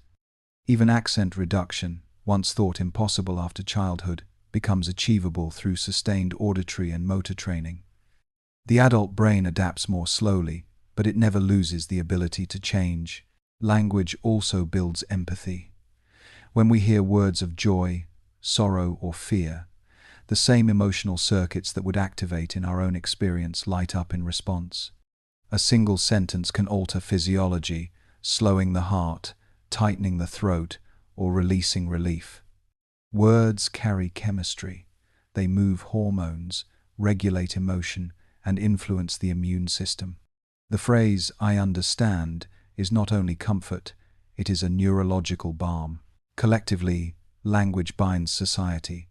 Laws, poetry, science, and faith all depend on its precision and resonance. Every civilization's progress is traced in its vocabulary, the naming of stars, numbers, and feelings. Even silence, framed by language, carries meaning. A pause in speech can signal respect, tension, or reflection. Its interpretation depends on shared cultural rhythm. In the digital age, language has multiplied beyond measure. Messages circle the planet in seconds, reshaping communication into a continuous current. Yet, even now, the heart of language remains the same, the exchange of understanding. Words are vessels, but meaning is the current that fills them. When you listen tonight, your brain continues to translate sound into sense, tone into trust. The language you hear is not just information, it is connection. Every sentence is a bridge, every word a ripple across the vast sea of shared consciousness. Beyond that sea lies the next rhythm of learning, the way repetition etches understanding deeper, transforming fleeting awareness into lasting memory. Learning is a rhythm of return. Each time the mind revisits an idea, it carves the path a little deeper, until knowledge flows along it effortlessly. Repetition may seem simple, yet it is one of the most powerful tools in all of learning, a quiet force that turns fragile memory into permanence. At the heart of this process is long-term potentiation, the strengthening of connections between neurons that fire together repeatedly. When an experience or thought recurs, calcium ions enter the synapses, triggering molecular changes that make it easier for the same signal to pass next time. This is how practice reshapes the brain's circuitry. What begins as effort becomes instinct. What once required focus becomes automatic fluency. Musicians, athletes, and craftsmen live inside this rhythm, the pianist repeating scales, the runner refining stride, the painter rehearsing strokes, all are teaching their brains to predict success. Each cycle of repetition refines both movement and meaning. Over time, the brain compresses sequences into patterns, conserving energy and freeing attention for creativity. Mastery is not a leap but an accumulation of returns. The timing of repetition also matters. Information repeated in spaced intervals is remembered far longer than information crammed into a single session, a principle known as the spacing effect. Neuroscientists have found that sleeping between study periods enhances this consolidation, as the hippocampus replays the patterns during rest. The brain learns best not through intensity but through rhythm, engagement, pause, integration, and return. Emotion, too, enhances repetition. When learning carries feeling, pleasure, challenge, awe, the brain marks it as meaningful. Dopamine, released during anticipation and reward, signals the neural system to strengthen the pathways involved. This is why the same song or story can imprint so deeply when it touches the heart. Emotion turns repetition into resonance. But repetition is not mere mimicry. The most effective learners repeat with variation. By changing context or approach, solving a problem differently, practicing in a new setting, or teaching the material to someone else, the brain integrates flexibility. This phenomenon, called interleaved learning, trains adaptability instead of rigid recall. Each variation strengthens understanding from a new angle, forming a multidimensional memory. There is also repetition in nature, the pulse of tides, the beat of the heart, the cycle of day and night. The brain evolved within these patterns and mirrors them in its rhythms of learning. Neural oscillations, especially in the theta and gamma frequencies, pulse through the hippocampus as information is encoded. Even thought itself has a tempo, the invisible drumbeat guiding focus and recall. Too much repetition without reflection, however, dulls curiosity. When the mind repeats without awareness, learning stagnates. The goal is not endless review but mindful return, each encounter slightly changed by what came before. True repetition is not circular but spiral. It ascends, revisiting what is known from a higher vantage point. As you rest, your brain continues its quiet rehearsal. The circuits that absorb today's thoughts are firing softly, tracing familiar paths through the darkness. You do not have to try. The rhythm continues on its own. Knowledge, like breath, repeats to sustain itself. Every repetition is a conversation between the past and the present, between effort and ease. Through it, the mind learns the most enduring lesson of all, that understanding is not achieved once, but renewed endlessly. From this spiral of return emerges a deeper question: how memory, attention, and emotion together create the art of recall, turning the act of remembering into both science and poetry. Memory is not a vault, but a living process. Every act of remembering reshapes the memory itself, strengthening certain details while letting others fade. To recall is to reconstruct, to rebuild experience through the lens of the present. This gentle distortion is not a flaw. It is the mind's way of weaving past and present into coherence. Inside the brain, recall begins with a spark in the hippocampus, the region that indexes stored experiences. When you try to remember something, this spark reactivates the pattern of neural activity that was present during the original event. The neocortex, where long-term memories reside, receives the signal and begins to replay the network. Each reactivation strengthens connections, making the memory easier to access next time. This cycle, retrieve, reinforce, store, is how learning becomes durable. But recall is selective. The brain retrieves what has meaning, not everything it has recorded. Emotion, relevance, and context act as filters. The amygdala tags emotionally charged memories for priority retrieval, while attention determines what details will surface first. This is why strong feeling sharpens memory, yet also reshapes it. Each retelling mixes truth with interpretation. The mind's tendency to modify memory can serve learning well. When a fact or skill is recalled and slightly adjusted, the brain tests and updates it, refining knowledge to match current understanding. This process, known as reconsolidation, keeps knowledge flexible. Like clay softened by touch, a memory can be molded each time it is summoned, adapting to new experience. Practice that includes active recall, retrieving information without cues, creates stronger memory than passive review. Testing, teaching, or explaining material forces the brain to rebuild it from fragments, engaging the hippocampus more deeply. This is the neurological reason why self-quizzing or summarizing improves retention. It demands reconstruction rather than repetition. Context also guides recall. The brain stores not just information but the environment surrounding it. Smells, sounds, emotions, even posture. Returning to a familiar setting often revives the memories linked to it, a phenomenon known as context-dependent retrieval.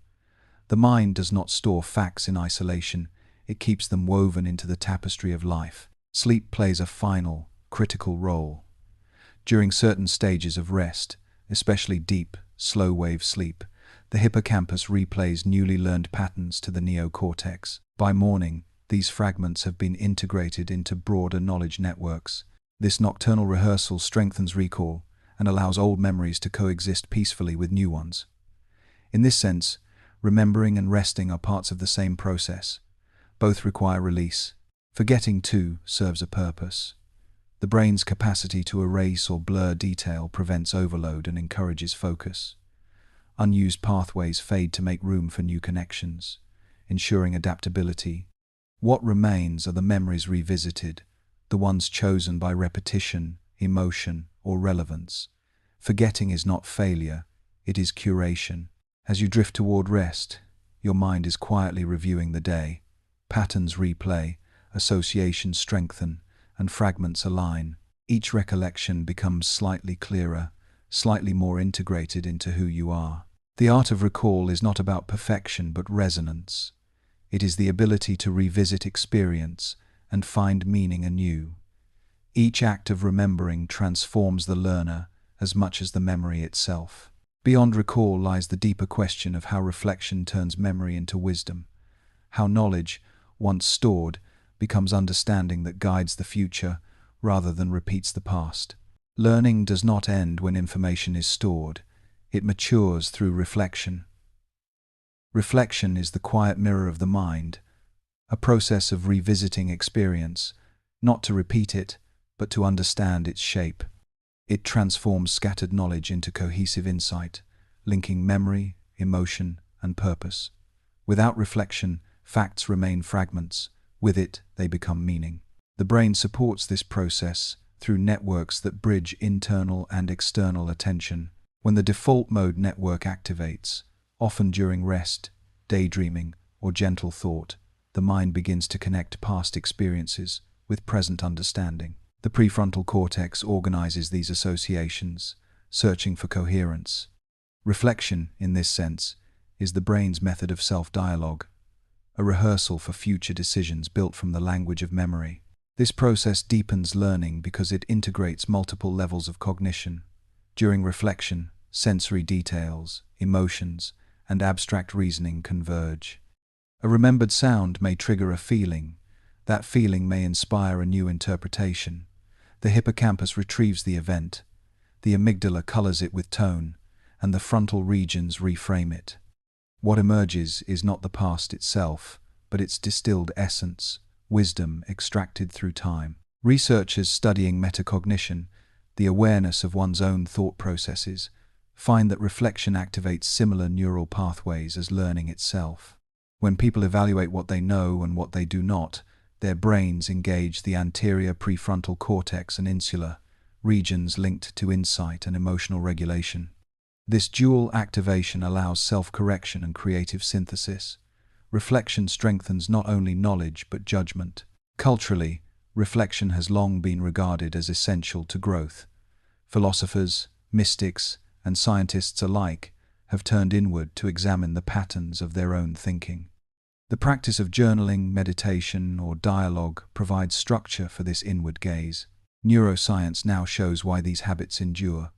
They help consolidate learning by reactivating and reorganizing neural networks. Each moment of contemplation literally rewires understanding. Emotion plays a central role here as well. Reflecting without feeling leads to analysis without empathy. Feeling without reflection leads to reaction without understanding. Together they form balance. Emotion signals importance. Reflection translates it into meaning.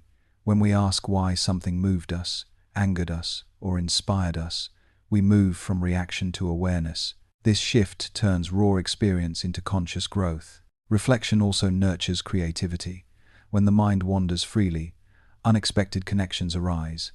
Studies on insight show that the aha moment often follows a period of rest or gentle distraction, times when the conscious mind releases control and the subconscious integrates information in silence.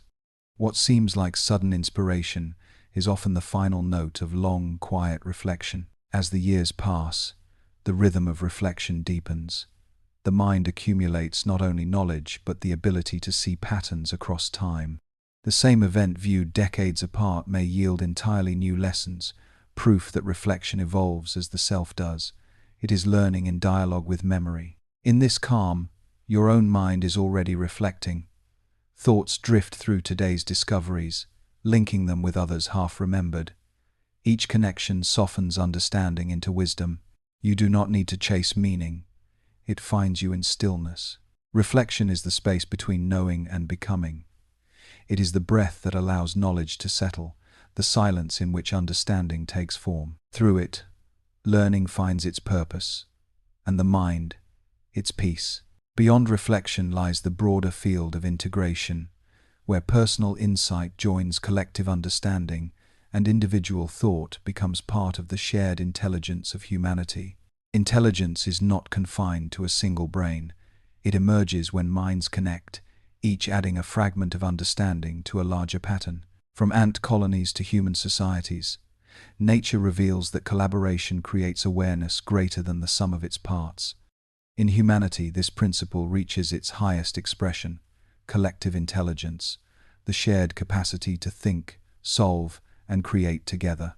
At the neural level, the same dynamics that link brain regions also appear between individuals. Communication acts as the synapse of society. When people exchange ideas, stories, or emotions, they transmit information much like neurons passing signals. The language, symbols, and gestures we share form the connective tissue of culture. In this way, civilization itself functions like a vast, distributed brain, diverse yet unified by the flow of communication. Research supports this metaphor. Studies on group problem-solving show that collective intelligence depends less on individual IQ than on social sensitivity, equality of participation, and emotional attunement. Teams that listen well and respect diverse perspectives consistently outperform those dominated by a few voices. The collective learns through harmony, not hierarchy. Technology has amplified this phenomenon. The internet links billions of minds, creating the largest cognitive network ever known. Information now moves at the speed of thought, enabling cooperation across continents. Yet this abundance of connection also demands discernment. The same networks that spread knowledge can spread confusion. Collective intelligence thrives on critical thinking as much as empathy. It requires both open channels and wise filters. Throughout history, humanity's greatest leaps have emerged from shared inquiry, the pooling of minds around a common question. The birth of science, art, and democracy all depended on collaboration. Ancient scholars met in courtyards and libraries. Modern scientists gather through digital clouds. The form changes, but the impulse remains the same: to understand more together than any could alone. Collective learning also shapes morality. Through shared stories and debate, societies decide what is fair, just, or beautiful. This consensus evolves over generations, much like neural networks updating their connections. Culture is the slow intelligence of humanity, a memory that learns. Each person contributes, consciously or not, to this ongoing refinement of understanding. But the strength of a collective depends on the diversity within it. Just as the brain relies on varied neurons for complex thought, a society relies on multiple viewpoints for wisdom. Uniformity breeds stagnation. Difference fuels discovery. The dialogue between perspectives is not noise, but necessary tension, the friction that sparks innovation. Emotion remains the invisible thread uniting minds. Empathy synchronizes attention, allowing shared focus to emerge. In conversation, subtle cues, tone, rhythm, gesture align participants' neural activity. This synchrony is not metaphorical. Brain scans show measurable coherence between people who truly connect. Collective intelligence begins with that resonance, with the feeling of being understood. As the network of humanity expands, its potential grows, but so does its responsibility. The decisions made by connected minds ripple across the planet, affecting ecosystems, economies, and generations yet unborn. The next frontier of learning may not be technological but ethical, discovering how to think together without losing compassion. In this quiet moment, imagine countless minds at work: teachers, scientists, artists, and dreamers, each contributing a note to the vast symphony of understanding. Their ideas travel through the same invisible air that carries your breath.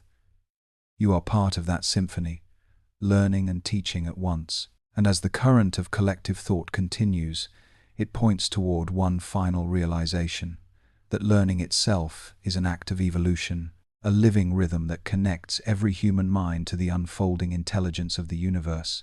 Learning and evolution share the same pulse. Both are processes of adaptation, shaped by trial, error, and renewal. One unfolds within a single lifetime, the other stretches across generations. Yet their rhythm is the same: variation, selection, and retention.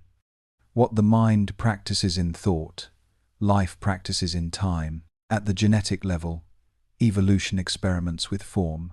Random mutations create diversity, and the environment decides which traits endure. In the brain, a similar process occurs through synaptic plasticity.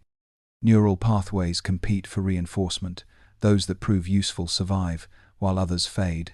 The laws of learning mirror the laws of life. Both are sculpted by feedback. Darwin described evolution as endless forms most beautiful, and the same could be said of thought. Every idea, like a gene, enters a landscape of competition. It thrives if it connects, adapts, or proves valuable to others. The ecosystem of the mind functions through creative selection, imagination generating variation, reflection testing it, and experience preserving what works. Over centuries, this mental evolution shapes culture itself. The link between biological and cognitive evolution becomes clear in imitation and innovation. When early humans learned to make tools, each generation improved on the designs of the last. Knowledge, once limited by memory, became cumulative. The brain did not have to rediscover survival. It could inherit it. Language, fire, agriculture, and art all emerged from the layering of learning across time. This is cumulative culture, the hallmark of human evolution. Even within a single mind, learning follows evolutionary logic. When faced with uncertainty, the brain generates multiple predictions and tests them against reality. The best-fitting model is kept. Others are pruned away. Creativity works the same way, an explosion of ideas followed by selective refinement. The act of thinking is evolution accelerated. Modern science, too, now learns by evolution. Algorithms inspired by natural selection, called genetic algorithms, allow computers to evolve solutions rather than compute them directly. In this way, humanity's own technologies imitate the process that created them. The boundary between biology and intelligence continues to blur. Evolution also favors cooperation. Species that learn to collaborate often outlast those that compete alone. In the human story, shared learning became our greatest survival tool. Tribes that taught, shared, and remembered thrived where isolation failed. Knowledge multiplied through empathy and communication. Each mind became a vessel for the species' collective adaptation. Emotion drives this process forward. Curiosity, joy, fear, and wonder all serve evolutionary purposes. They motivate exploration, reward discovery, and mark what must be remembered. The feeling of insight, the sudden understanding that lights the brain, releases dopamine, reinforcing the neural pathways that led to it. The pleasure of learning is the echo of evolution celebrating success. But just as species face extinction, ideas too can vanish when unused. Cultures that neglect curiosity risk intellectual decline. The survival of knowledge depends on its transmission, teaching, storytelling, and preservation. The mind's evolution is only as strong as its willingness to keep learning. As you rest, remember that the act of learning connects you to every life that has ever adapted before you. The same creative impulse that shaped wings, songs, and language moves quietly in your thoughts. Evolution never stopped. It became aware of itself. Through learning, nature began to understand its own design. Each question asked, each insight gained, is evolution thinking through you, a conversation between the past that shaped you and the future you will help create. Learning is changing faster than at any time in history. The same curiosity that once painted cave walls now builds machines capable of teaching themselves. Artificial intelligence, virtual reality, and global networks have transformed how information flows, reshaping not only what we know but how we come to know it. Yet the essence of learning remains what it has always been, a conversation between experience and understanding, guided by curiosity and reflection. Technology extends this dialogue. Artificial systems can now process vast quantities of data, revealing patterns beyond the reach of human intuition. These systems learn through machine learning, a process that mirrors the brain's own logic, detect regularities, adjust connections, and refine predictions. In doing so, they magnify our ability to see complexity, but true learning, the kind that carries meaning, still depends on interpretation, the uniquely human capacity to connect knowledge with purpose. Education is evolving alongside these tools. Personalized learning platforms adapt to individual pace and style, transforming classrooms into fluid ecosystems of exploration. Students can learn languages from simulations, history through immersive experience, or science through interactive experimentation. The boundary between learning and living grows thin. Yet the challenge remains to ensure that technology amplifies wisdom rather than distraction. The role of the teacher is also changing. No longer a gatekeeper of information, the teacher becomes a guide through abundance, helping learners discern quality from noise. The art of questioning becomes as important as the delivery of answers. In this future, curiosity is currency, and reflection is survival. The world belongs to those who can learn continuously and think critically. Ethics will play an increasing role in this transformation. As artificial intelligence becomes a partner in discovery, society must decide how knowledge is shared, who controls it, and what values shape it. Learning cannot be separated from responsibility. The next frontier of education may not be in faster access to information, but in deeper understanding of consequence. Biology, too, may join this revolution. Advances in neuroscience and biotechnology promise insights into memory enhancement, neurofeedback, and brain-computer interfaces. Imagine learning through direct neural stimulation or recalling information with perfect clarity.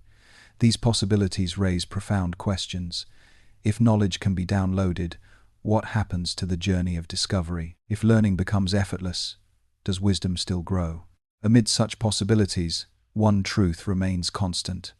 The human mind learns best through curiosity, emotion, and connection. Technology may accelerate the process, but meaning is still forged in reflection, empathy, and purpose. Machines can analyze patterns, but only humans can ask why those patterns matter.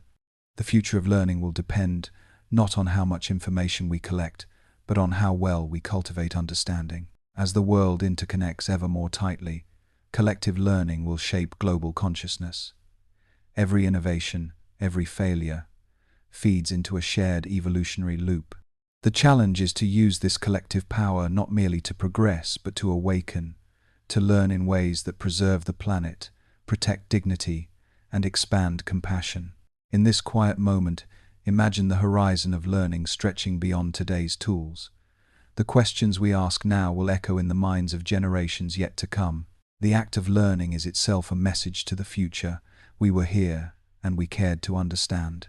From that horizon rises one final rhythm, the recognition that learning is not only a human act, but a universal one, woven into the very fabric of life and consciousness itself. Every species learns, but humanity alone wonders what learning means. Yet the principle itself is universal. From cells responding to light, to trees adapting to wind, to stars giving birth to heavier elements, the universe refines itself through feedback and change. Learning is not confined to the mind, it is the signature of existence. Every system, living or cosmic, adjusts to preserve balance, to know itself better through transformation. In the microscopic realm, bacteria evolve resistance, plants turn towards sunlight, and neural networks within animals adapt through trial and response. These are not accidents of survival, but echoes of a deeper law. Systems that can sense difference and respond to it continue, while those that cannot fade away. Learning, at its most fundamental level, is the universe's method of remembering what works. On Earth, evolution turned this cosmic principle inward. The human brain became matter learning about itself, atoms contemplating atoms. Within its folds, the universe found a way to study its own origins, to observe, question, and understand. Each human thought is the cosmos reflecting on its own complexity, a continuation of the same process that shaped galaxies and cells. The physics of adaptation follows this rhythm everywhere. Energy flows toward equilibrium, feedback loops stabilize systems, and complexity emerges through self-organization. From star clusters to ecosystems, learning takes the form of pattern recognition and awareness of relationship. Humanity's search for knowledge mirrors this universal movement toward coherence. When we study, discover, or create, we align with the same force that drives evolution, gravity, and growth. This understanding reframes intelligence itself.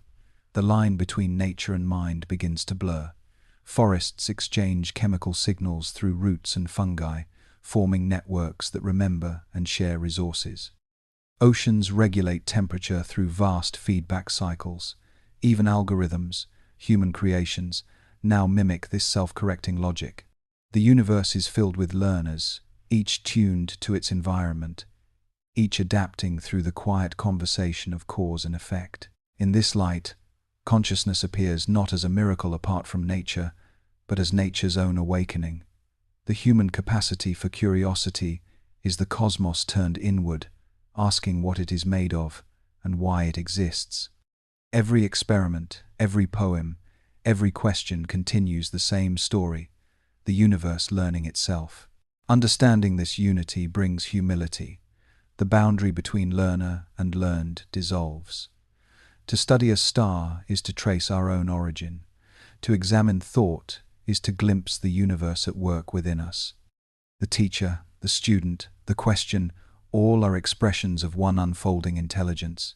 This idea may sound abstract, yet it finds grounding in science and philosophy alike. Complex systems theory, quantum mechanics, and evolutionary biology all describe self-organization arising from feedback. The cosmos, it seems, is not static but responsive, a vast learning organism woven from energy and awareness. As you rest, consider that you are part of that organism. Every breath participates in cycles older than humanity. Every thought adds to the network of awareness expanding through time. The same intelligence that forms constellations now contemplates them through your eyes. Learning, in this sense, is not merely human. It is the pulse of reality, the constant dialogue between chaos and order, ignorance and understanding, matter and meaning. You are one voice in that eternal conversation, a moment of the universe realizing itself. From this realization arises the final reflection, that the rhythm of learning, from neuron to cosmos, is also the rhythm of life's most mysterious state, consciousness itself, the awareness that allows everything to be known. Consciousness is the quiet miracle at the heart of learning. It is what allows experience to be known, thought to be reflected upon, and wonder to exist at all. Without awareness, knowledge would remain mechanical, a series of reactions without meaning. Consciousness gives learning its depth, its feeling of I know.